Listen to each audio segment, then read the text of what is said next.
Hi everybody, welcome back to my YouTube channel. In today's video we're going to be answering more girly talk questions.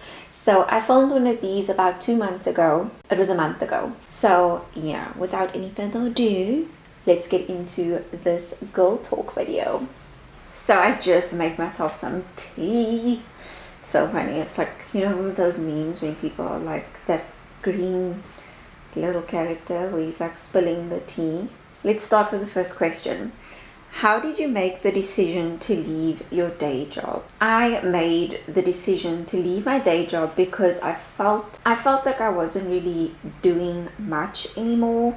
When I started last year, literally in January of last year, there was so much growth to take place and there was so much learning and like constantly being challenged and things like that in my job. And over time, as I improved the whole situation with this child, it became a little bit more difficult for me because I wasn't doing much at the end of the day because he became very independent. It was more just me literally sitting there and watching him go about life basically at school.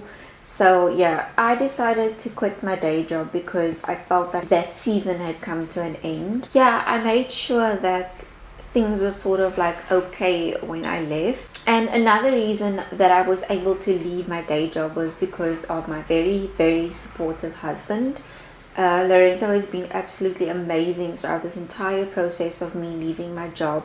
What is your take on birth control pills? I'm actually on a contraceptive. I'm on the pill. I didn't have any issues with the pill that I was on. I say was simply because literally the beginning of this month, or no, not even the beginning, like about a week or two ago, I was put on a different pill because they're no longer bringing the pill that I was on into the country until next year. So I was on Zoli and I was perfectly fine on it. I didn't have any issues with being on Zoli. And then recently they put me on a new pill which is called Yasmin, not to be confused with Yaz, which is the one that everyone is like going on about on Instagram. The reason my doctor put me on Yasmin is because it's the closest match to Zoli.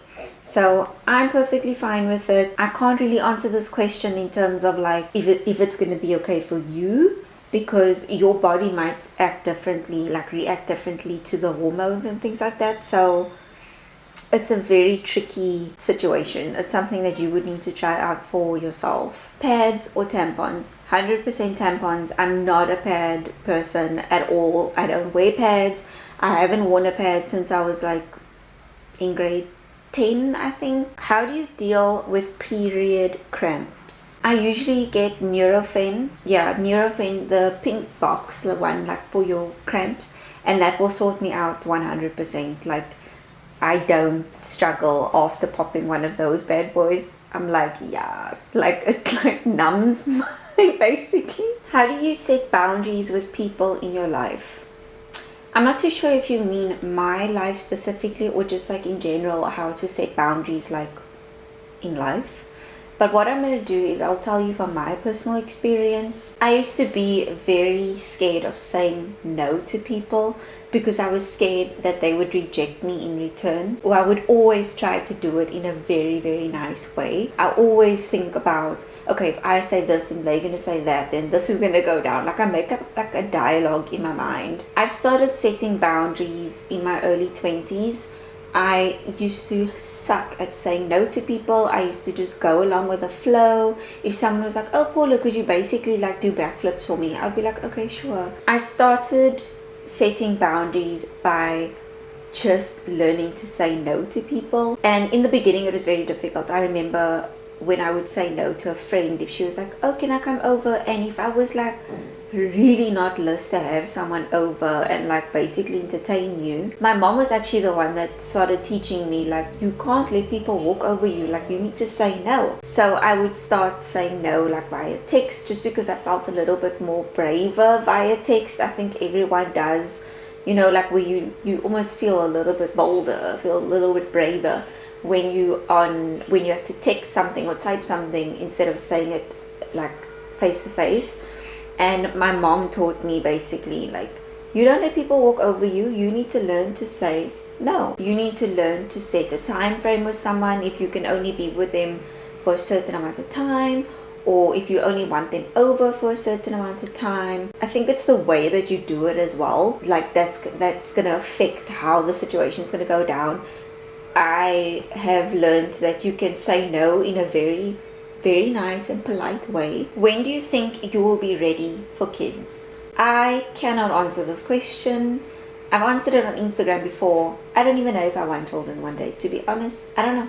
That's my I don't know. How to not get annoyed at your significant other. This is literally impossible. In the beginning, I know with like younger people, you meet this person and it's like they were literally perfect. Everything about them is perfect. Their smile, their eyes, their eyelashes, their dimples.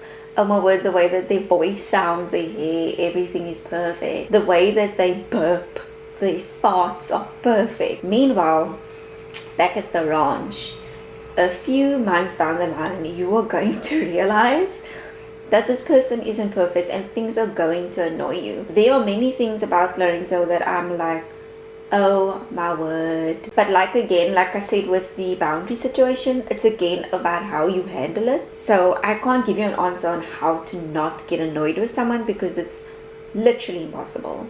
But it's how you handle your annoyance. When I'm annoyed with Lorenzo, I like to step away. I'm like, I think we should just like step away from each other for a little bit instead of like constantly being in each other's faces and things like that, where it's like if you're going to constantly be in each other's face, it's going to irritate you more. So step away, calm down, gather your thoughts, take a good half an hour to just chill, and then come back when you both are like not annoyed, and then you can sort it out properly and logically. Do you think people should have everything in order before getting married? For example, like your finances or like a job. I don't think you should have everything in order because I don't think anyone in this world has everything in order. We humans, we're constantly wanting more.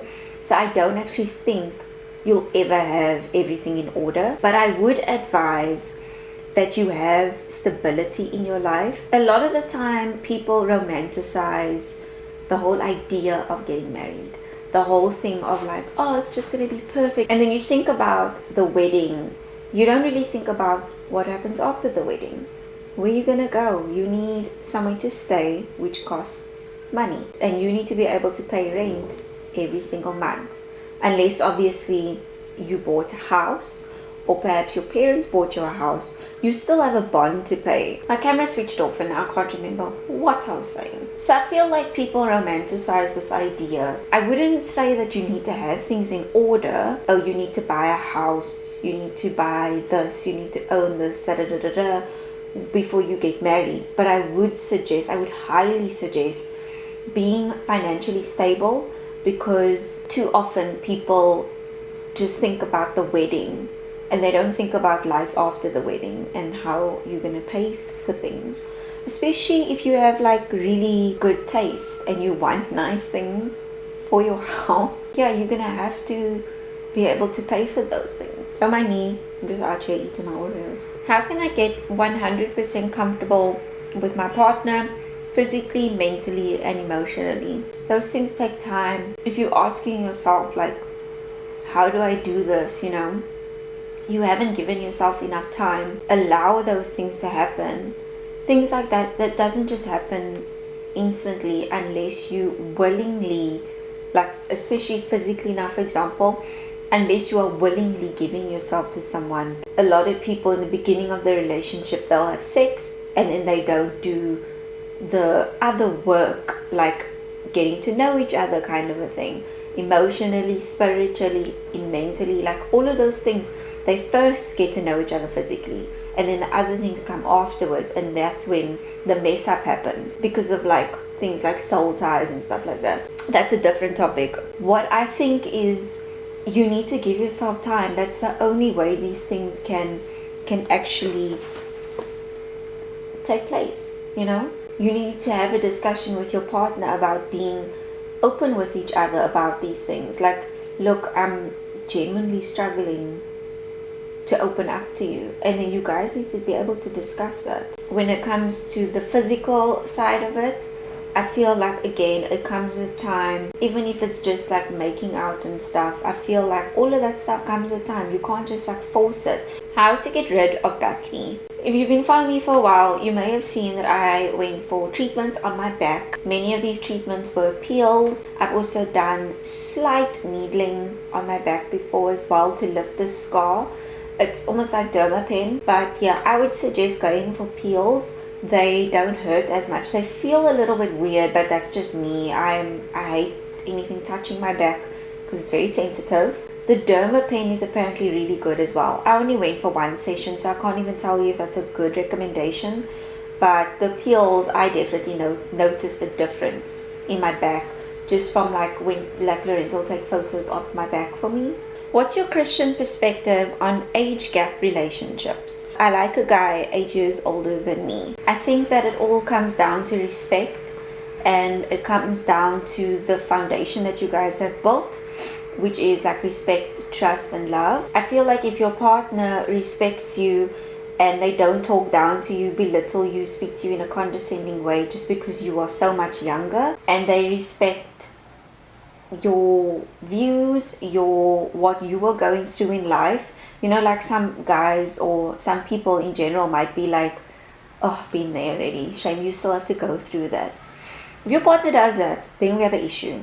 But I feel like if you are respected and your morals and your values in life is respected by your partner, I feel like we could get something, or get somewhere, sorry. Yeah, like comment down below what your guys' perspective is on like age gap relationships. For example, like 8 to 10 years. I've never dated someone who was that much older than me, so I can't even really say. I don't like commenting on stuff if I have never experienced it, or I don't know someone who's experienced it, because then I'm literally just thumb sucking. Comment down below what you guys think on that topic. Maybe your reflections on dealing with the difficult side of marriage. Guys, marriage is very hard work. It is challenging, but it is the best decision that Lorenzo and I have made. I absolutely love being married to Lorenzo. If he was sitting here, I promise you, he would tell you the same thing. It is very challenging and it is very difficult. It's not always gonna be super fun. You guys are constantly making jokes, constantly going out. Think about it. You have two different individuals who come from totally different backgrounds. You brought up differently, so you're bringing a sense of like a culture into one home. Person A thinks that they are doing everything the right way, but so does person B. You have to learn how to compromise so that you can get a good balance between the two of you. What Lorenzo and I have done like recently is, like I mentioned earlier, when we are just like in a heated conversation, what we do is we separate each other, or separate from each other. I'll move from one side of the apartment and he'll move to the other side of the apartment. We have to just zone in on something else that's going to take our minds off of this really heated conversation, or we can think about it and stuff like while you are separated. Come back when you are completely calmed down and then discuss it in a logical way, because when you're upset, I guarantee you're going to say things that it's not going to be nice. And then we got things like sulking and things like that. Those are things that you need to find out the root of why your partner does that. And then you guys need to be able to deal with it, work through it instead of avoiding it. Things like finances, that people don't really speak to you about. Running a household. I actually had no idea how to run a household before I got married. I came from a pretty privileged home, a privileged upbringing. Everything was basically done for me, except I literally just had to clean my room and do the dishes. So I had no idea of how to like actually run a household in terms of like finances, run electricity, water, grocery shopping, and how to budget for that. There's all these things like petrol, medical aid, insurance, blah blah blah. Those are things that you and your partner need to discuss beforehand. It is difficult and sometimes it can get a little bit complicated, but as long as you guys are working together towards something. We also take our issues, our difficulties to God. So we'll pray about something together, because think about it, at the end of the day, it's a triangle. It's you on this side, husband on this side, and God at the top. You guys are doing this together. So I am going to end of this video. I hope that you guys enjoyed watching it and just chatting with me for a little bit. I'll see you guys in my next video. Bye. See you all around my way. Been meaning to say hi, but I'm just way too shy.